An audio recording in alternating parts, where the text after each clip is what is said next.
이 세상을 바르게 살아가기 위해 꼭 명심해야 될 명제가 있습니다. 그것은 바로 열심보다는 방향이 더 중요하다는 것입니다. 트랙 경기를 하는 선수들에게 있어서 그들이 아무리 열심히 달려도 잘못된 방향으로 달리면 그들은 결코 그 경기에서 이길 수가 없습니다. 인생을 실패하는 사람들을 보면 열심히 부족했기 때문이 아니라 방향 설정이 잘못되었기 때문에 실패하는 경우가 많이 있습니다. 많은 사람들이 자기가 세운 그러한 목표를 향해 열심을 내어 살아갑니다.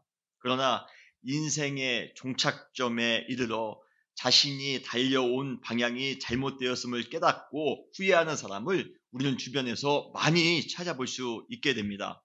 결국 의미 있는 인생을 살기 위해 지혜로운 것은 열심도 필요하지만 올바른 방향을 향해 나아가야 된다는 것, 올바른 방향을 향해 살아가야 된다는 것입니다. 여러분, 올바른 방향을 향하여 살아가시는 여러분 되시기를 주님의 이름으로 축원합니다. 기도에 있어서도 마찬가지입니다. 기도에 응답이 없는 이유는 열심을 가지고 최선을 다하여 기도하지 않았기 때문이 아니라 잘못된 방향으로 기도했기 때문입니다. 물론 지성이면 감천이라는 그러한 말이 있습니다. 간절히 기도하면 하늘도 감동시킬 수가 있습니다. 당연히 기도할 때는 간절히 기도해야 되겠죠. 열심히 기도해야 되겠죠. 그러나 간절함보다도 중요한 것은 올바른 방향, 올바른 목적을 가지고 기도해야 된다는 것입니다. 그런데 간혹 무언가 바라는 것을 열심을 다해 아주 필사적으로 기도하는 사람을 만나곤 하는데 안타깝게도 그들의 기도의 내용을 잘 들어보면 잘못된 방향으로 기도하는 경우가 있다는 것입니다. 아마 야고보 사도도 그러한 것을 느꼈나 봅니다. 그래서 야고보서 4장 2절로 3절에 보면 이렇게 말씀하고 있습니다. 너희가 얻지 못함은 구하지 아니하기 때문이 아니요 구하여도 받지 못함은 정욕으로 쓰려고 잘못 구하였기 때문이다라고 말씀하고 있습니다. 열심을 내서 간절히 기도했기 때문이 아니라 그들이 받지 못하는 이유는 잘못된 방향으로 기도했기 때문이라는 것입니다. 정욕을 가지고 욕심을 가지고 탐심을 가지고 자기의 이기적인 그러한 내용을 가지고 기도했기 때문이라는 것입니다. 그렇다면 기도에 있어 방향이 왜 중요한지 여러분들에게 말씀을 드리겠습니다. 우리가 간절히 기도하는 이유는 응답을 받기 위해서입니다. 기도의 응답을 받기 위해 최선을 다해 열심히 기도하는 것은 매우 당연합니다. 그런데 우리가 어떠한 문제에 대해서 간절히 기도해서 응답을 받았을 때 우리는 그 기도의 한 패키지가 끝난 것으로 생각합니다. 제가 예를 들어 사업에 문제가 생겼습니다. 그렇다면 그 문제를 해결하기 위하여 우리는 간절히 기도하겠죠. 그래서 그 문제가 기적과 같이 은혜로 해결되었습니다. 기도의 응답을 받은 것입니다. 그런데 대부분의 사람들은 거기에서 그 기도를 끝낸다는 것입니다. 내가 기도해서 응답을 받았는데 더 기도할 필요가 뭐가 있느냐는 것입니다. 그러나 기도를 거기에서 끝내서는 안 됩니다. 기도의 응답이 주어졌다면 그 응답이 과연 무슨 의미가 있는지, 다시 말씀드려 그 응답이 하나님의 나라의 확장과 무슨 관계가 있는지, 교회 부흥을 위해 어떠한 역할을 해야 하는지, 이웃을 섬기기 위해 무엇을 실천해야 되는지까지 연결되어져야 됩니다. 사업의 문제를 놓고 기도했습니다. 그 문제가 해결되었습니다. 응답이 되었습니다. 그것으로 끝나는 것이 아니라 내가 응답을 받았다면, 사업의 문제에서 내가 응답을 받았다면 이제부터는 이 사업을 통해 하나님의 영광을 이루며 살아갈 것이다라는 고민까지 실천하는 것까지 그 기도의 패키지라는 것입니다. 우리가 거기까지 이어서 기도해야 된다는 것입니다. 기도의 방향이 잘못된 사람은 열심히 기도하여 응답을 받은 후에 더 큰 영적인 문제가 생길 수가 있습니다. 그렇다면 그 응답이 우리에게 무슨 유익이 있겠습니까? 열심히 기도해서 응답받는 것이 중요한 것이 아니라 올바르게 기도해서 응답 이후에도 주님을 위해, 교회를 위해, 성도님들을 위해, 이웃을 위해 올바르게 살아가는 것이 더 중요합니다. 올바른 방향을 향해 기도하는 사람은 응답한 이후에도 그 올바른 방향을 향해 꾸준히 나아갑니다. 이것을 영적인 관성이라고 합니다. 관성은 물리적인 용어인데요. 어떤 운동이 한 방향으로 계속 지속돼서 나아가는 것을 관성이라고 합니다. 영적 관성이라고 할 때 올바른 목표를 가지고 기도하는 사람은 기도의 응답 이후에도 계속 그 올바른 방향을 향하여 나아간다는 것입니다. 사업의 응답을 받은 사람은 주님을 위해 그 사업을 헌신하는 것까지 나아갑니다. 건강의 응답을 받은 사람은 이제 건강해졌으니까 됐다라고 거기서 끝내는 것이 아니라 주님, 나에게 건강을 주셔서 감사합니다. 나에게 치유의 은혜를 주셔서 감사합니다. 내가 주님을 위하여 일평생 헌신하며 살겠습니다. 배우자에 대한 응답을 받은 사람은 함께 주님을 위해 협력하며 살아갈 것을 다짐합니다. 그러므로 올바른 방향을 향해 기도하는 것은 열심을 내어 기도하는 것보다 우선되어야 됩니다. 사랑하는 성도 여러분, 열심히 기도하시기 바랍니다. 그렇지만 더 중요한 것은 올바른 방향을 향하여, 올바른 목적을 향하여 기도하시는 여러분 되시기를 주님의 이름으로 축원합니다. 누가복음 오늘 본문 18장 9절로 14절에 기도에 관한 비유가 나오고 있습니다. 이 비유는 기도의 방향에 따라 그 결과가 완전히 달라질 수 있음을 우리에게 예로 보여주고 있습니다.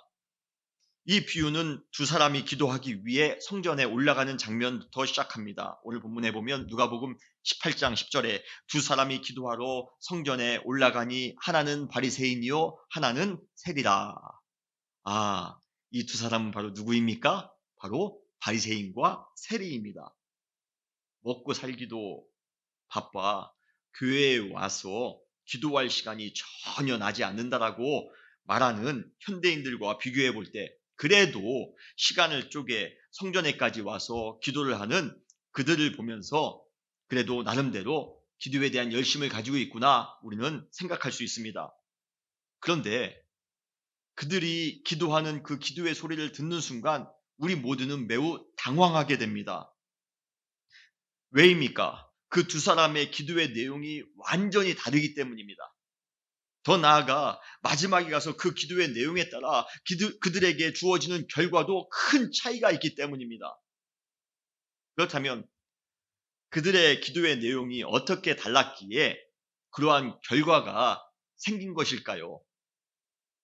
그들의 기도를 통해 우리가 배울 수 있는 올바른 기도의 방향, 올바른 기도의 목적, 올바른 기도의 내용이 무엇인지를 우리는 알아볼 필요가 있습니다. 오늘 말씀을 통하여 올바른 기도의 방향이 무엇인지를 정확하게 배우는 우리 모두가 되시기를 주님의 이름으로 축원합니다. 첫 번째로 기도는 항상 타인을 향하여 기도해야 됩니다. 우리의 기도가 우리의 바람만을 이기적으로 나열하는 소망 리스트가 아니라 기도는 다른 사람의 아픔과 고통을 안아주며 함께 회복하는 방향으로 기도는 나아가야 된다는 것입니다. 그러한 의미에서 기도는 단순한 바람이나 소원이 아니라 타인을 향한 사랑과 용서의 선포인 것입니다. 여러분 믿으십니까?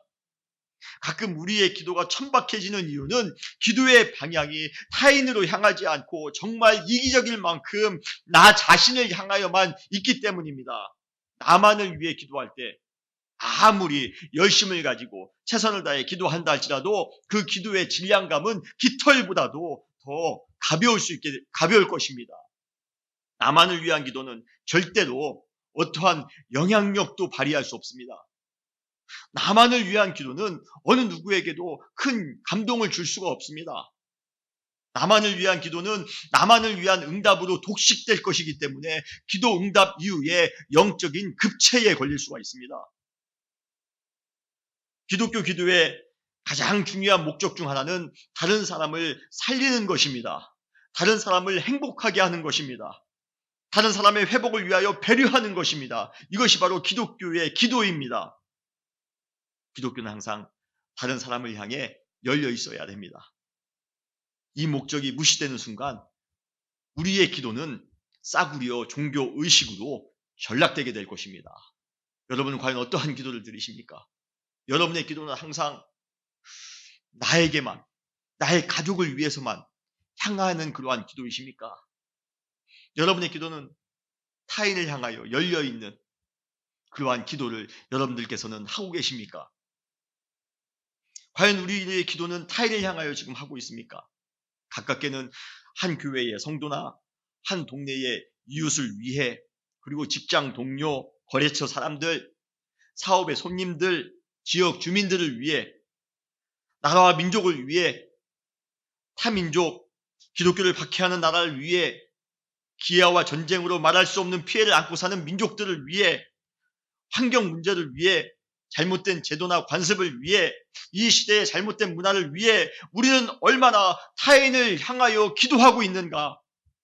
우리의 기도는 얼마나 세상을 향하여 열려 있는가? 주님, 우리 가정에게만 복을 주십시오. 우리의 사업에만 복을 주십시오. 우리의 자녀만 잘되게 해주십시오. 우리의 기도가 이기적인 그러한 방향을 향하여 있습니까? 아니면 여러분의 기도가 이웃을 향하여 열려 있습니까? 세상을 향하여 열려 있습니까? 이 비유에는 기도의 실패자로 바리새인이 등장하고 있습니다. 그들은 그 당시 최고의 종교 지도자로 율법에서 요구하는 기도에 관한 모든 것을 아주 정확하게 꿰뚫고 있는 종교 천재들입니다.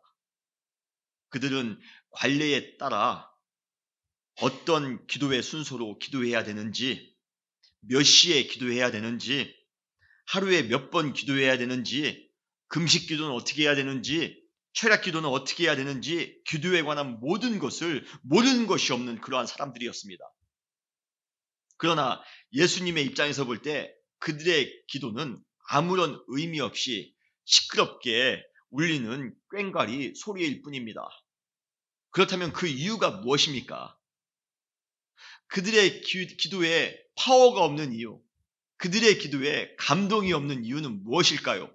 열심히 기도는 합니다. 나름대로 최선을 다하여 바리새인들이 얼마나 열심히 기도하는지 모릅니다. 그럼에도 불구하고 그들의 기도가 예수님으로부터 책망을 받을 수밖에 없었던 이유는 무엇이었을까요?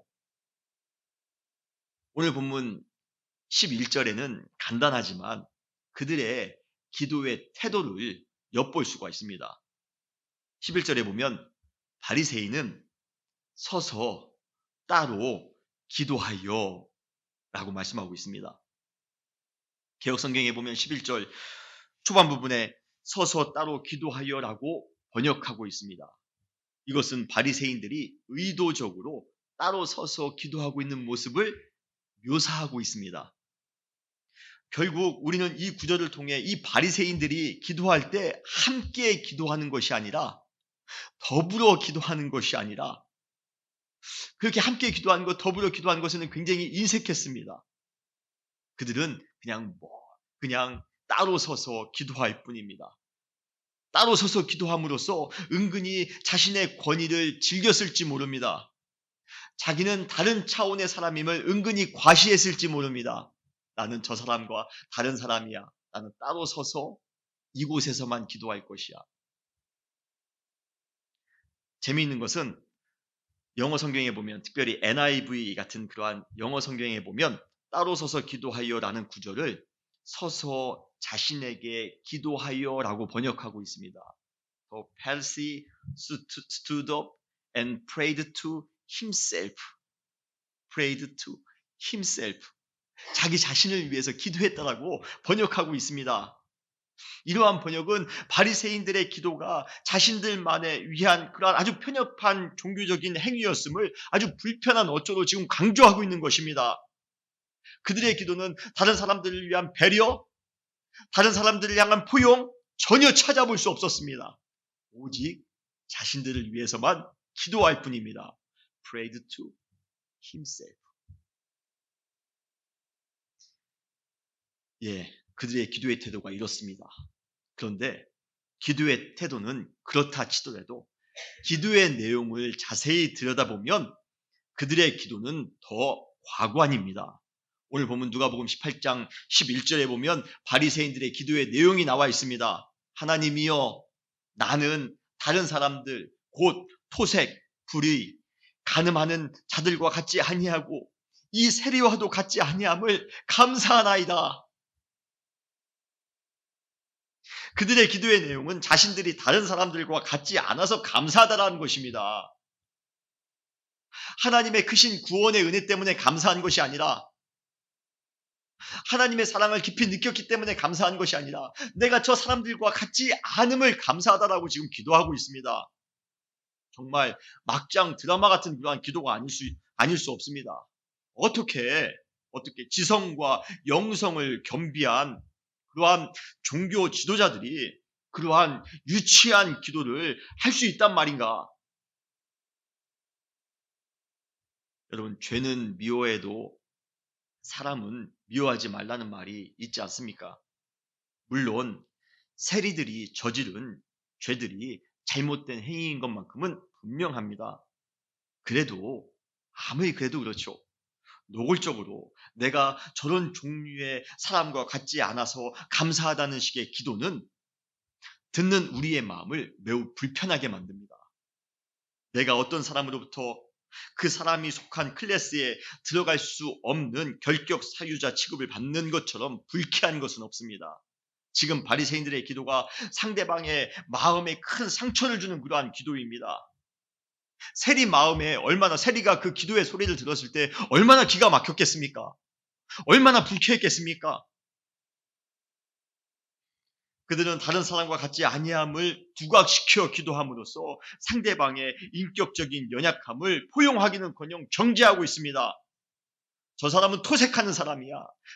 저 사람은 불의한 사람이야. 저 사람은 간음하는 사람이야. 절대로 포용할 수가 없습니다. 오히려 정죄합니다.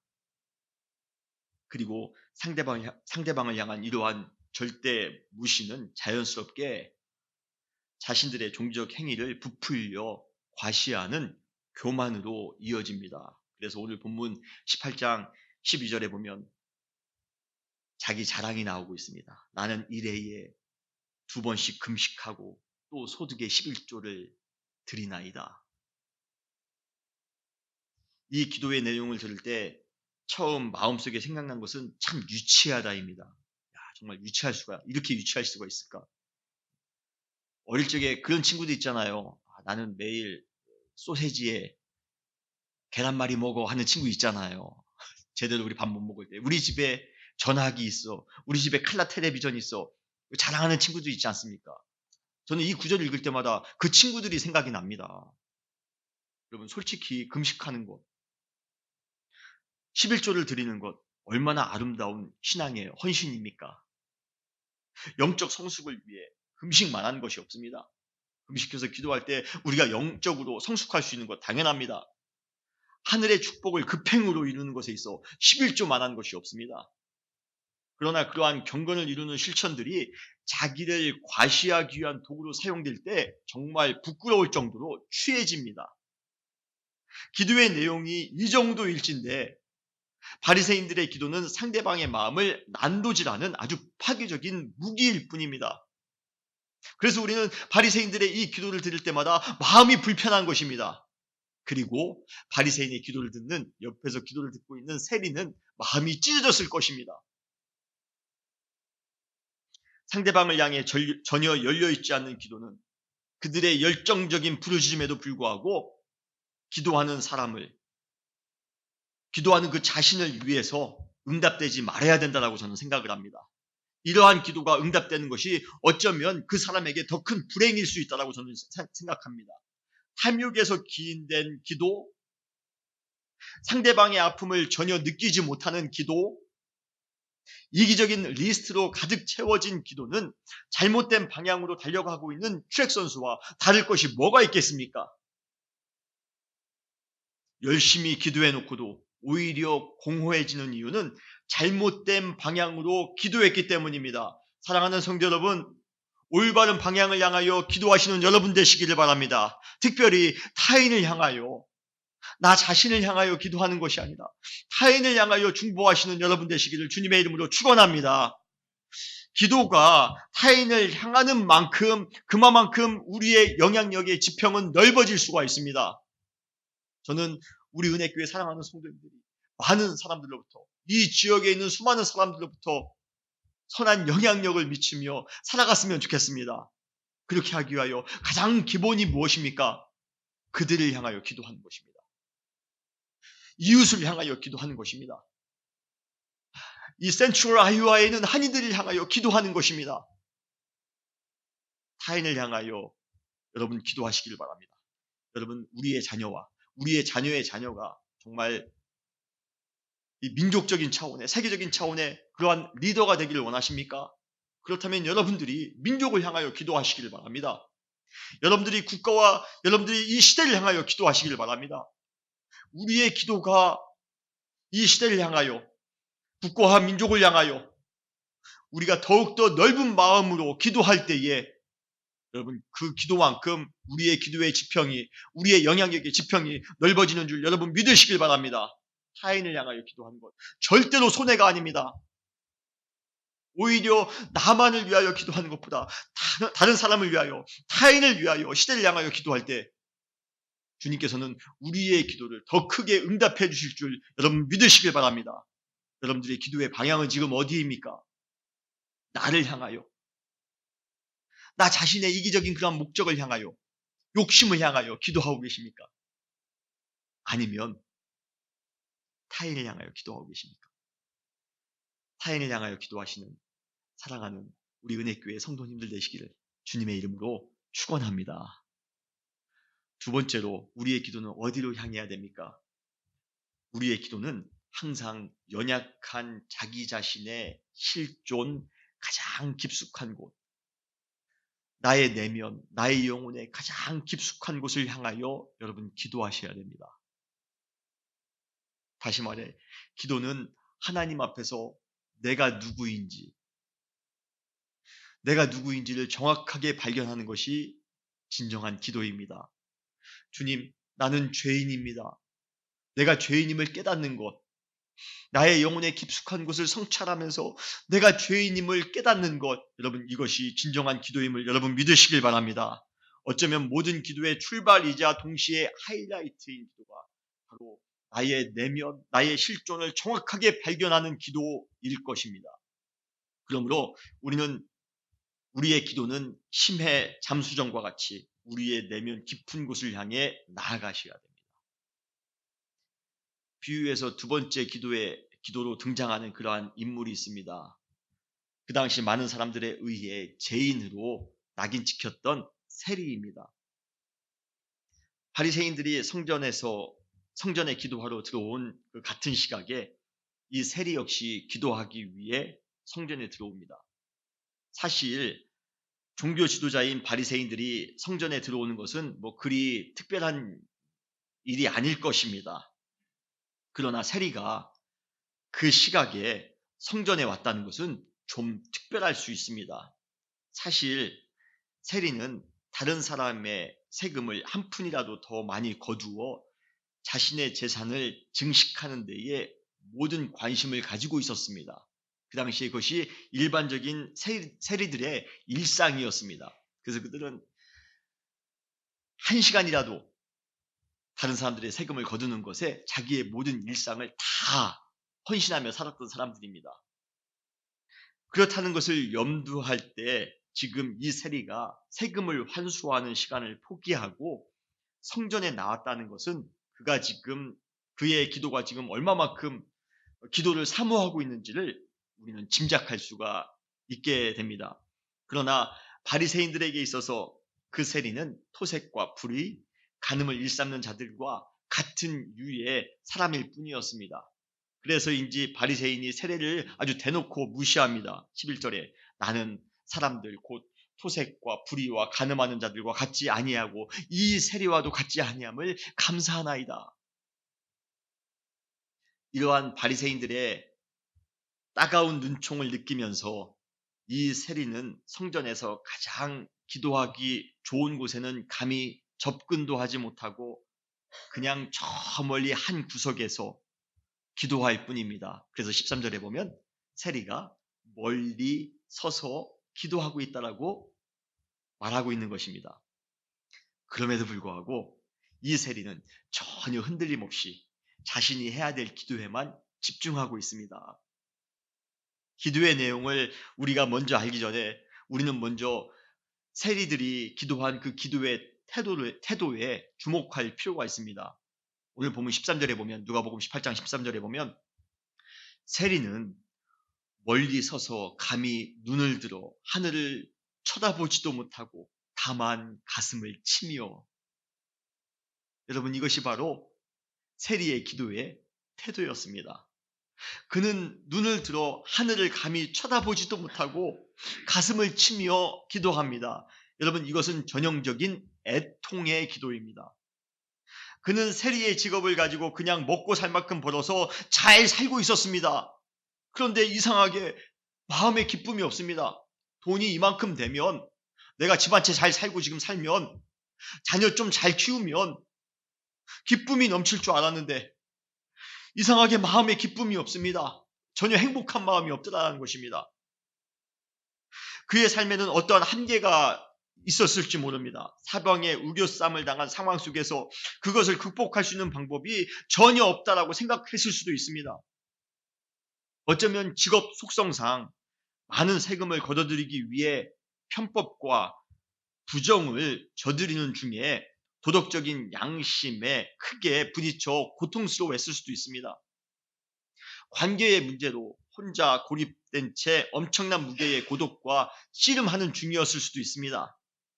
인생의 혹독한 무게 아래서 고뇌하는 이 세리는 지금까지 인생 중에서 가장 아름다운 선택을 합니다. 그 선택이 무엇입니까? 바로 성전에 가서 기도하는 것입니다. 돈을 버는 것이 중요한 것이 아니었습니다. 내가 어떻게 잘 나가기 위하여 나의 노력을 하는 것이 중요한 것이 아니었습니다. 내가 이 순간만큼은 내 답답한 마음, 이 고뇌의 마음, 이 마음을 해결하기 위하여 나는 무엇을 해야 될 것인가? 세리가 택한 방법은 교회에 가서, 성전에 가서 기도하는 것이었습니다. 그는 인생 중에 가장 아름다운 선택을 합니다. 그는 세련된 종교 엘리트는 아니었지만 자신의 근본적인 문제를 자신의 내면에서 발견하기 위해 성전에 찾아가 기도해야 된다는 것만큼은 정확하게 알고 있었습니다. 그는 성전에 들어가 하나님 앞에서 완전히 벌거숭이가 된 자세가 되어 하나님 앞에 기도합니다.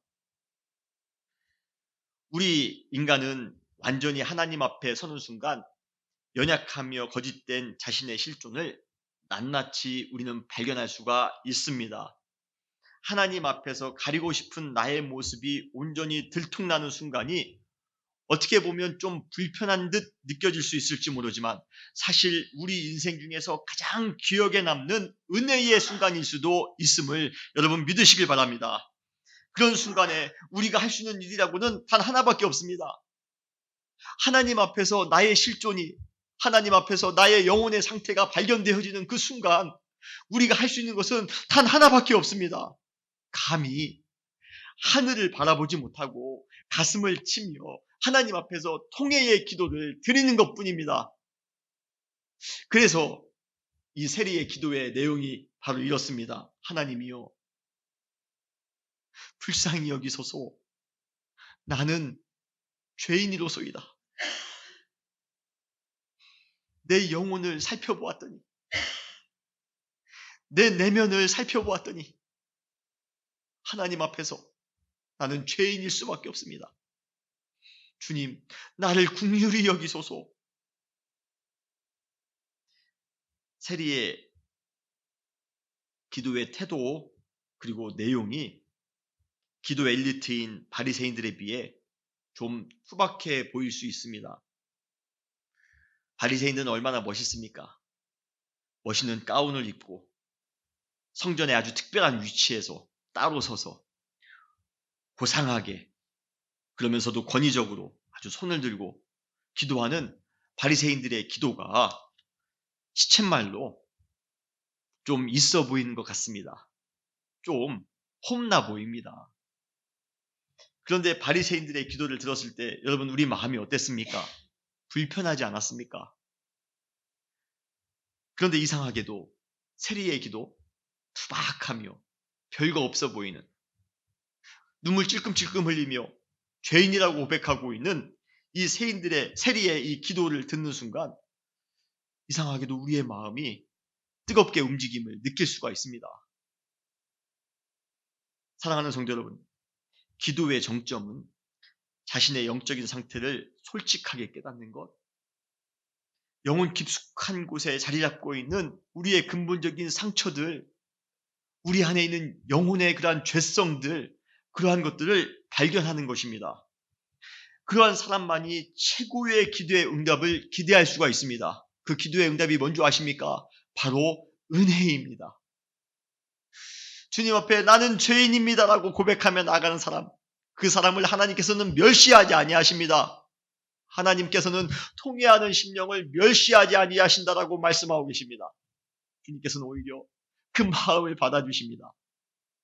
그 마음을 끌어안아 주십니다. 그리고 우리에게 은혜를 베풀어 주십니다. 은혜로 선물을 주십니다.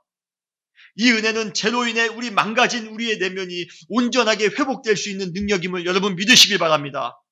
이 비유의 마지막에서 예수님은 이렇게 말씀하십니다. 누가복음 18장 14절에 내가 너희에게 이르노니 이에 저 바리새인이 아니고 이 사람 세리가 의롭다함을 받고 그의 집으로 내려갔느니라 라고 말씀하십니다. 하나님은 자신을 죄인이라고 고백하는 세리의 기도를 들으시고 정죄한 것이 아니라, 그래 너 죄인이야 지금 알았어? 말씀하신 것이 아니라 오히려 그를 의롭다고 끌어안아 주십니다. 나간 자식 들어오기만 기다리신 주님이 우리가 죄인입니다라고 고백하며 나가는 그 순간 주님께서는 그 마음을 아들 받아주십니다. 우리의 마음을 끌어안아 주십니다. 포용해 주십니다. 그렇기 때문에 우리가 내면을 향하여 깊이 성찰하며 기도할 때에 그 기도를 통하여 주님께서는 은혜를 주시는데 우리가 회복되는 은혜를 주십니다. 여러분, 그러한 은혜를 받는, 그러한 기도의 응답을 받는 여러분 되시기를 주님의 이름으로 축원합니다.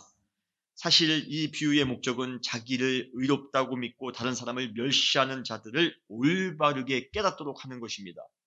올바로 깨닫기 위하여 우리가 제일 처음 해야 될 것은 바로 올바른 기도를 하는 것입니다. 올바른 방향을 향하여 우리가 기도하셔야 됩니다. 먼저 자기를 의롭다고 믿는 것이 아니라 자기가 죄인임을 고백해야 됩니다. 바로 내면을 향해 우리는 깊이 성찰하는 기도를 하셔야 됩니다. 그리고 다른 사람을 멸시하는 것이 아니라 다른 사람을 사랑과 배려로 포용하고 용서하고 용납해야 됩니다. 바로 타인을 향하여 기도해야 되는 것입니다. 이러한 기도의 방향이 올바를 때 그 사람은 분명히 기도의 응답을 받게 될 것입니다. 그리고 그것으로 끝나는 것이 아니라 그들은 주님의 영광과 교회의 부흥과 지역을 섬기기 위해 계속해서 또 한 번 헌신하며 살아가게 될 것입니다. 사랑하는 성도 여러분, 올바른 기도의 방향을 가지고 믿음으로 기도하시는 여러분 되시기를 주님의 이름으로 축원합니다. 주님께서 우리에게 올바른 기도에 대해서 가르쳐 주셨습니다. 우리가 5주간에 걸쳐서 말씀을 나눴는데요. 여러분, 내용을 잘 기억하시고 주님께서 우리에게 가르쳐 주신 그 기도의 가르침을 따라 올 한 해, 아니 평생 우리가 믿음을 가지고 기도하며 진정한 기도의 일꾼으로 살아가시기를 바랍니다. 저는 우리 은혜교회가 기도의 일꾼이 넘치는, 기도의 응답이 넘치는, 그러한 교회가 되며 그러한 성도님들이 됐으면 좋겠습니다. 그러한 기도에 크신 은혜가 넘치는 교회가 될 줄 믿습니다. 다시 기도하시겠습니다.